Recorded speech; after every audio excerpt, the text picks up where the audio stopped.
Contact.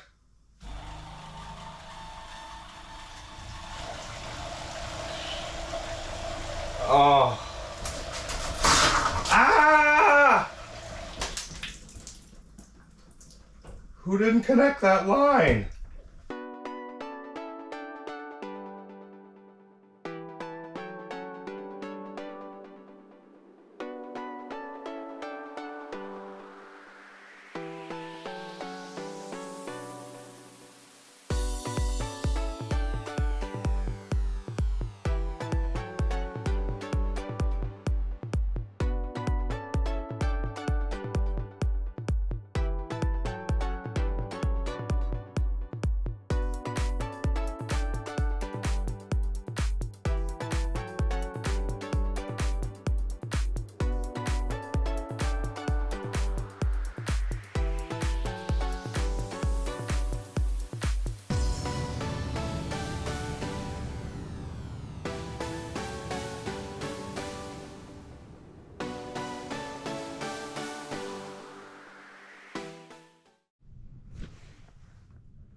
Hey everyone, welcome back.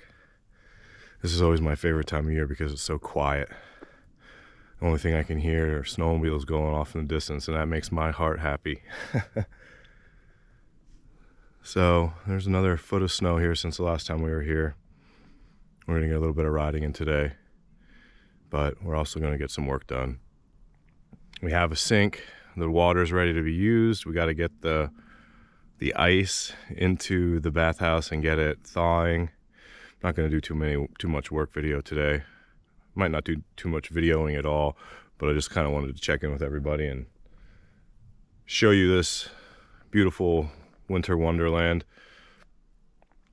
So I'll probably end up checking in a little bit here and there, and once we have the water supply hooked up and ready to roll, I'll break the video camera back out so that we can all watch together as to whether or not any of my shark bite fittings are gonna be leaking all everywhere inside the wall, causing me to need to cut access panels on the outside of this place. But we won't know that until we turn the pump on for the first time. So follow along and let's see where this goes. So while we're waiting for my cord so that I can record my audio, just thought I'd show you before we get going. Today's the first trail raid. Gonna be the best conditions so far this season. I can't wait, let's roll! Hey, welcome back. Got home from our ride, and then I guess it was time to work. Before we left, we got the old chunk of ice loaded into the heated bathhouse here and threw the heat on and began the process of melting it. Thankfully, I'm blowing hot air down in. You see here I got an aquarium heater, and it is just melting away. I was really kind of expecting it to take a day to get this to melt to a point where I can transfer it from here over to here. So what I need to do in the meantime is, so don't judge me too hard, I actually have two shutoffs that are shark bite fittings that I could use for all of the, in place of this Y valve, and as well as this. It's actually a boiler shutoff. But the thing of it is those shark bite fittings were like $25 a piece, and this Y valve was like $8. So I'm gonna try this first. I'm not exactly certain whether or not there's gonna be too much restriction in these to allow the flow that I need for this diaphragm pump. So this pump here is basically a vacuum. It's meant for an RV or a boat, so it's actually perfect for this application. I'm just not certain whether or not this valve is going to be too restrictive to allow the pump to work properly. And then of course we have the Y here so that I can winterize the system, or blow it out. More than likely I'm going to be using RV antifreeze just because that's what I know, and I'm concerned about water inside the water heater being unable to be blown out. So we're just going to see how it goes. So I'm going to get I'm going to build a standoff here, probably 2x4s thick, in order to get my straight run between the boiler shut off and the pump here. The only thing I'm not too sure about is whether or not I want to face it to the side. Maybe the only problem is, no, I need it like that. So if I have to get a shorter hose here and do something different with this, I can. Just for now, this is what I'm going to do. In fact, I might be able to shorten it up a little bit by removing this. No, I can't, otherwise this will drain. Huh. Well, I'll let you know what I figure out. Morning. So I guess I can't procrastinate any longer. Everything's hooked up. I spent all day yesterday getting the water tank thawed, and a combination of an aquarium heater, a propane buddy heater, and a Bluetooth fan. We're doing a combination of heating these tanks. So there's still a bunch of ice in here. In fact, I believe that it's gonna end up going home with me to thaw. But what I was able to do is I got 15 gallons of water over here into our final tank. So this is about as janky a setup as you can get, I understand. But I'm going for functionality, not looks. I talked about questioning water restrictions and methods of things that I've done, but we're not going to worry about that anymore. We're just going to give it a test and see if there are any leaks in the system. And if you don't think I've got a little bit of anxiety going on, you'd be something else. So, worst case scenario, say there's leaks in these elbows, say there's leaks over there in that elbow. The worst that would happen is I'd have to cut an access panel on the outside of the cabin for access to things like that I'm not accessing from the outside because I'm not cutting the roof, but I could take this board off. I could take, see, that won't matter because I have access to it from here, but on the off chance that this bursts after I put the shower in, obviously I'd have to cut an access panel out here to get to it. Same deal with down here. Just kind of nature of the beast with all this. Just got to make it work. So what we need to do is, so this is super temporary. There's always going to be a battery running. So this is a 12-volt pump designed for a boat or an RV. I have the intentions of being able to use this place or this bathroom without the generator running. Obviously we wouldn't have any hot water without the generator running because that's a 110 outlet, and I do not believe I could run that on an inverter. Not sure though, because I would love to be able to plug it into my solar inverter and then power it that way, or power the entire bathhouse with the solar inverter through the panel that I created. But for now, I have a 12-volt fuse block that I'm going to put on the wall here along with the inverter. The inverter is going to be charging the battery, and the battery will be running everything. But for now, to test the system, what I'm going to do is I'm cutting apart a heated shield cord for my sled because that's all I have here right now. And I'm just gonna jump it right to the battery. So thankfully there is a strainer here, but it's gonna get full. This tank has all kinds of dirt and crap in it, and unfortunately I'm gonna have to take this one home too to clean it. I think it's just nature of the beast. So let's get this battery set up, and then moment of truth, let's turn this system on and let's see if there's any leaks. Oh, I hope there's no leaks. Oh man, you're closed, you're closed. You're closed. All right, I guess there's no more putting it off. Time to test my plumbing work. Oh man.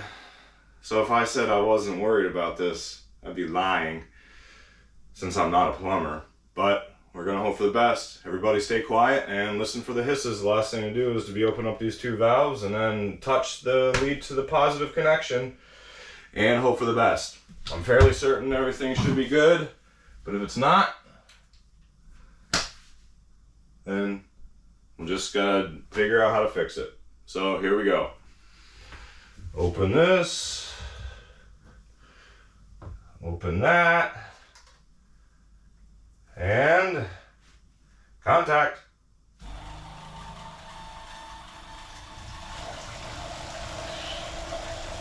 Oh. Ah! Who didn't connect that line? Uh-oh.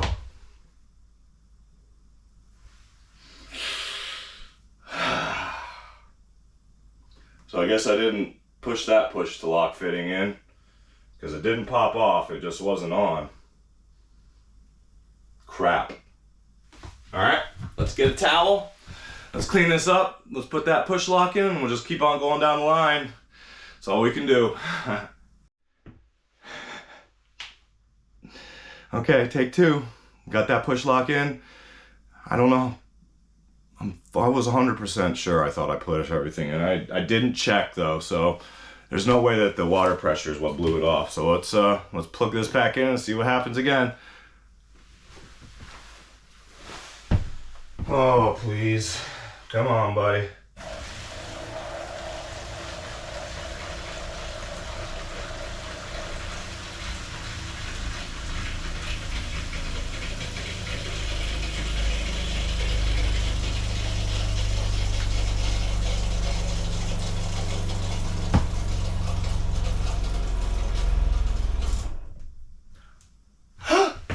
Yes!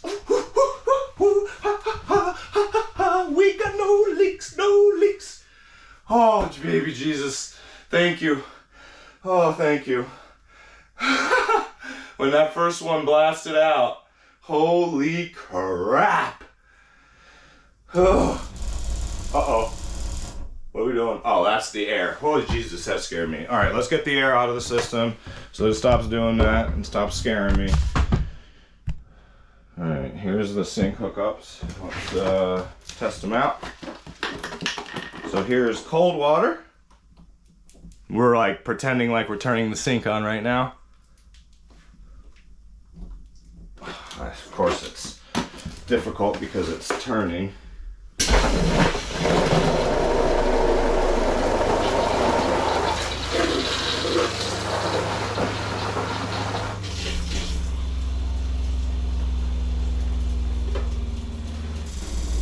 Okay. Oh. That's some serious water pressure here.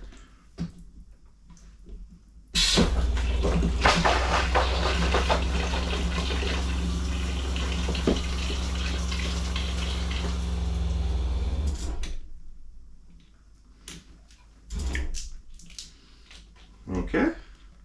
Other than now, we're dripping water everywhere. Come on.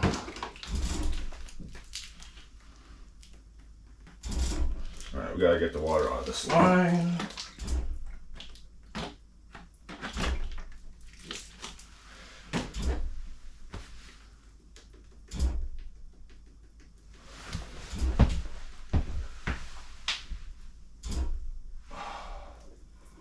it's leaking.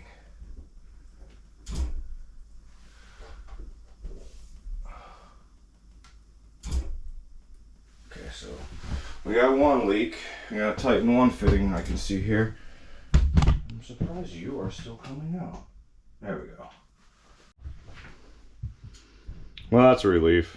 So the only other two little leaks are these shark bite fittings, and they're not the actual fitting. Just need to tighten them up a couple of turns. I didn't want to over tighten anything when I was originally doing this. So let's just get these two little fittings tightened, and that'll be the last leaks. And then we're ready to plumb the water heater and get that thing going. I have a sink as well I'm going to install today so that we can wash up. Well, that was a relief. I guess I'm about as a fake of a plumber as you can get, but we have no leaks. Don't mind the water sprayed everywhere because apparently that push lock was never installed. Thank God the one in the wall was. I had a leak here on the hot side. I don't know if I didn't put enough thread tape on there. I had to take this fitting off and reinstall, but we're dry. Water system's pressurized. Strainer is already clogged. I'm gonna take that home with me when I... Actually, no, I'm not, because I'm gonna winterize this system with RV antifreeze. Ugh. Okay, so the next thing to do is going to be getting the sink in, getting it installed, and then we have to plumb in the exhaust valve, which is going to be a 3-inch hole probably right here, which that should be super duper easy. So let's just continue plugging along, and I'll check back in once we have the sink in. So moving right along, we got our sink now, and for obvious reasons we're not going with a conventional bathroom pedestal style sink because this is our running water. So we're going to need to be able to wash dishes, wash clothes,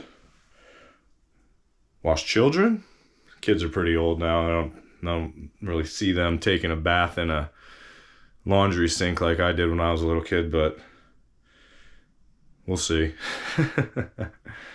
With on-demand hot water, I guess we can do anything. Although I did notice that the water pressure is going to either need to be turned down, or we're going to have to put a high efficiency shower head on, because holy moly, I can fill up a gallon container in less than a minute. So it must be like a 3 gallon per minute pump, and I think that's what it is. And 3 gallons per minute, somebody who doesn't know is going to empty that shower or empty our tank in a record time. So just things to think about. I'm riding on cloud 9 right now that this system is pressurized and we got no leaks. I'm going to leave it. Oh wait, I did unplug it, but the system is still pressurized. I'm actually going to plug it back in now that I'm in here so that I can triple check that there are no leaks. I'm going to get the sink installed, and then we're going to plumb up the exhaust for the water heater, because I want to test everything today. I want to be able to come up next time, and I got to put 2 pieces of cement board on the walls and on the floor so that I have something to glue the shower back to. There's 3 pieces, and I also have something to glue the pan to. So progress is being made. 1 more trip, maybe 2, but it's getting done now. We're on the home stretch, and I couldn't be happier. So let's get the sink out, let's get it unboxed, let's get it installed, and then let's do some drilling.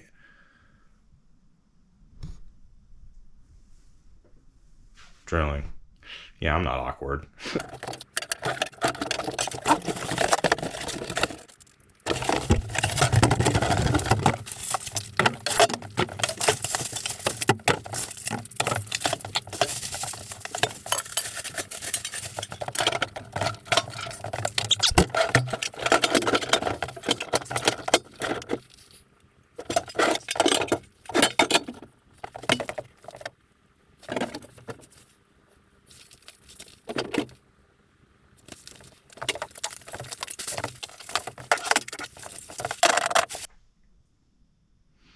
Crap, so I lost you.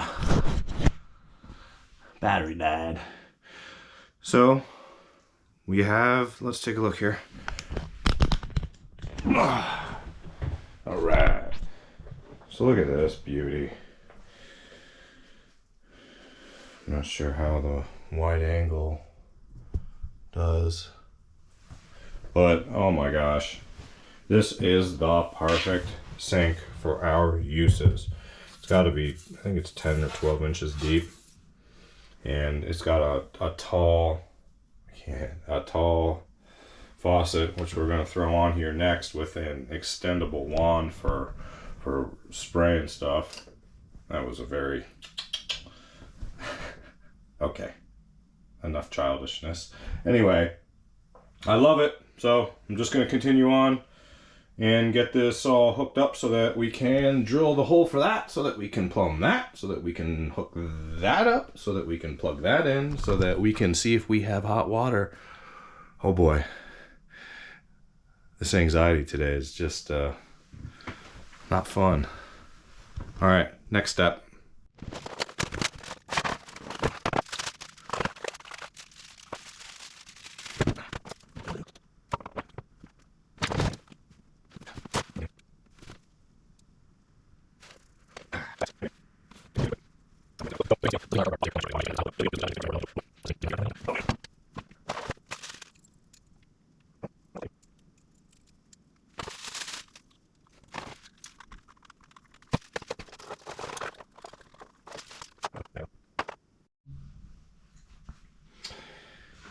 Okay, so I'm blocking the light, but we need to remove these fittings because, like I said before in the last clip, my faucet ended up being different. We needed a different push lock fitting to connect the hoses.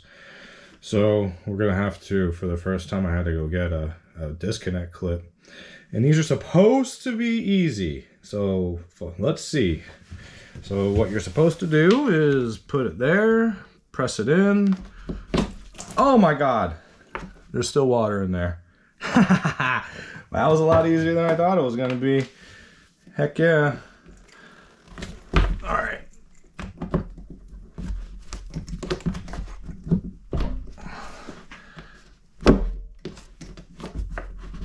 Oh, yes.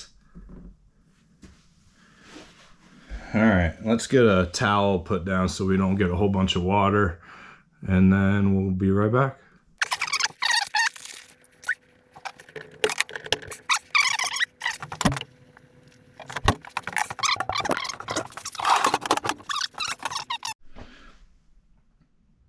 All right, we have everything connected.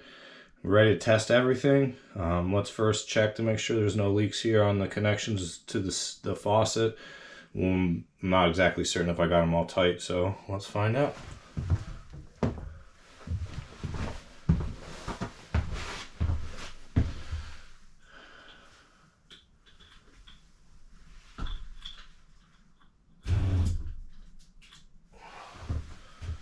Alright. So far so good, but we gotta turn on the valves.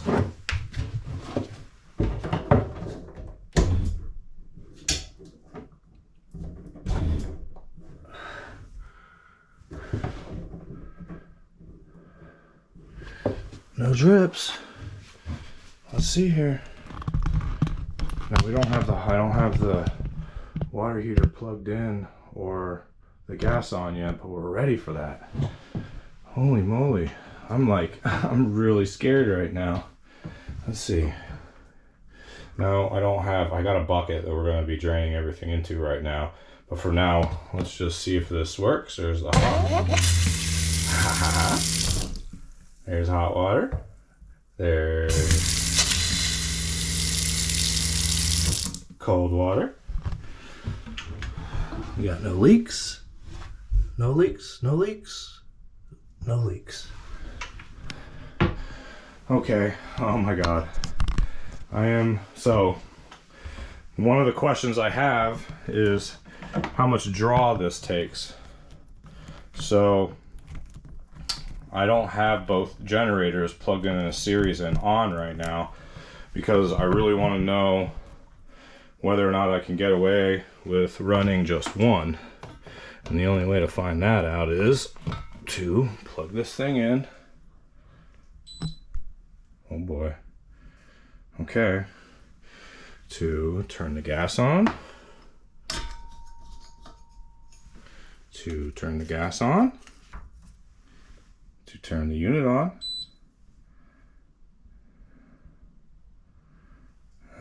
What do we want our... I'll be happy with 100. Let's do 102. I have the exhaust hooked up. Now, I have absolutely no idea what the clearance to combustibles is for this exhaust. I don't have the owner's manual for this thing. I have it saved on my computer back home. Now, I am not going to be running this for very long until I find out exactly what the distance to combustibles is, because if it needs to have a big old hole here with a custom piece, which would be fine, I need to know about it. So, it says that the water temperature currently is 75 degrees, which is because of the what the heck?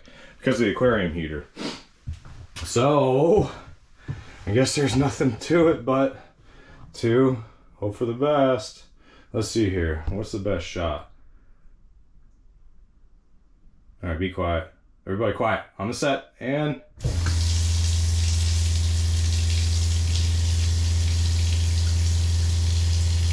I can't hear it because of the...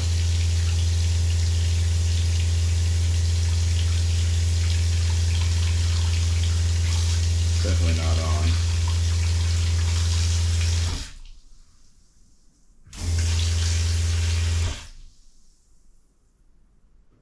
Do I have them hooked up backwards? Oh lordy, I have them hooked up backwards. The cold is hot. Oh no, that's right. 102 degrees. So how long does it take to get over here? 111. Oh my god! Hot water! Yes, yes, yes, yes! Oh yeah! 115 degrees! Oh my god! I got hot water! We got hot water! Yeah, yeah! Yeah, yeah! Oh yeah! We got the hot water! Oh my god, I couldn't be happier. Oh, thank you, thank you, thank you! Well, that's it. Couldn't have been much more successful this trip. I am so happy. Oh my. So we have now hot water, hotter than I can touch. I started out low, was testing it at 102. I think I have it set now to 120 or something like that. And it takes a minute. Well, a minute as in, let's see, we'll count right now. 1,000, 2, 1,000, 3, 1,000, 4, ow, 5, 1,000, 6, 1,000, 7, 1,000, and then right now is when it hit my hand. So less than 10 seconds, ow, ow, and I got water I can't touch. Ow, that's really hot. Can you see that? In fact, I think I must have turned it up because it's just 135 over there. You gotta be careful. So we just gotta be careful over here. Let's see. I guess whatever you have it set to, it takes it a bunch higher. Now the only thing that is concerning me is I might end up putting a expansion tank that goes alongside that diaphragm pump, because when I do if I try to just trickle the water, you see it's causing quite a bit of vibration. It's so cool. You guys hear that? And that gets a lot hotter than I was expecting, the exhaust. I can touch it, but it's a lot hotter than I like with direct contact to wood. So like I said, I'm gonna have to check the clearance to combustibles for that, just to be sure. And other than that, I can't even.